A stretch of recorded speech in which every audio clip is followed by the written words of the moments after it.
খেলা পশ্চিমবঙ্গের মাটিতে হবে। 8 দফাতে হলে টেস্ট খেলা হবে, 4 দফাতে হলে ওয়ানডে খেলা হবে, 2 দফাতে হলে টি-20 খেলা হবে।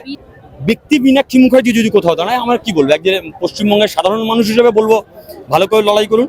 আর তৃণমূল কংগ্রেসের কর্মী হিসেবে বলবো ভালো করে কনসেন্ট্রেট করুন, লড়াই করুন, ভালো ফল হবে। গতকাল পর্যন্ত আমার ব্যক্তি আক্রমণ শেষ, ব্যক্তির বিরুদ্ধে কিছু বলার নেই। বিজেপি ভয় পেয়েছিল ওই জন্য ভোট ঘোষণার আগের দিন শক্তি প্রদর্শন, কোনটা ঠিক? সমঝদার গেলে ইশারে কাবিয়া। বাংলার মানুষ অনেক বেশি বুদ্ধিমান, তারা জানে আমি কি বলেছি। কিচ্ছু আমি যেদিন অভিষেক ব্যানার্জির হাত ধরে জয়েন করে তুমি বোধহয় ছিলে, প্রশ্ন করেছিলে, আমি বলেছিলাম গতকাল পর্যন্ত আমার ব্যক্তি আক্রমণ শেষ, ব্যক্তির বিরুদ্ধে কিছু বলার নেই। এবার দলের বিরুদ্ধে দলের যে রাজনৈতিক লড়াই, সেই লড়াই লড়বো। তো ফলে ব্যক্তি মীনাক্ষী মুখার্জি যদি কোথাও দাঁড়ায়, আমার কি বলবো, একজন পশ্চিমবঙ্গের সাধারণ মানুষ হিসেবে বলবো ভালো করে লড়াই করুন। আর তৃণমূল কংগ্রেসের কর্মী হিসেবে বলবো ভালো করে কনসেন্ট্রেট করুন, লড়াই করুন, ভালো ফল হবে। বাহ, আমি এখনো দেখিনি, ভালো, অভিনন্দন সবার জন্য যারা দাঁড়াচ্ছে। এবং এটাই তো গণতন্ত্র পরিষেবা হওয়া উচিত, যে সবাই একে অপরের বিভিন্ন দল থেকে দাঁড়াবে, এটা হওয়া উচিত। কি বলবো, কিছু বলার নেই। কি মনে হয় যে মানে বিজেপিদের সবসময় বলছে যে তৃণমূল নাকি ভয় পেয়েছে, সেই জন্যই আজকে বোধহয় ভোট ঘোষণার পরে এই শক্তি প্রদর্শন নাকি? না, বিজেপি ভয় পেয়েছিল ওই জন্য ভোট ঘোষণার আগের দিন শক্তি প্রদর্শন, কোনটা ঠিক?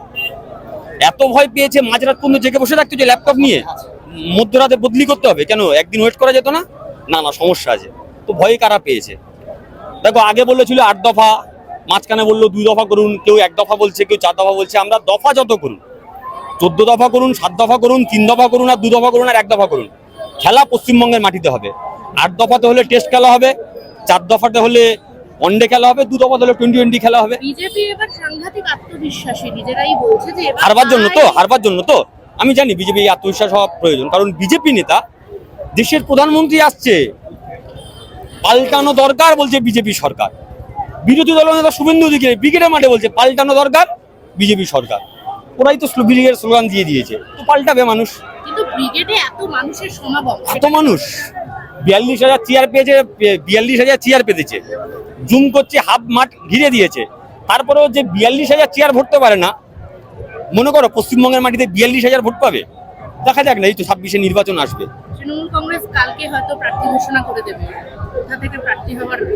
দেখো, প্রথম দিনে আমি যখন দলে আসি, তখন আমি প্রথম দিনই বলে দিয়েছি, আমার নেতা অভিষেক ব্যানার্জি সবার সামনে, আপনাদের সামনেই বলেছে, সেদিন আপনারা শুনেছেন। তো ফলে একই কথা আপনারা জিজ্ঞেস করছেন, আমার উত্তর একই হবে। তো ফলে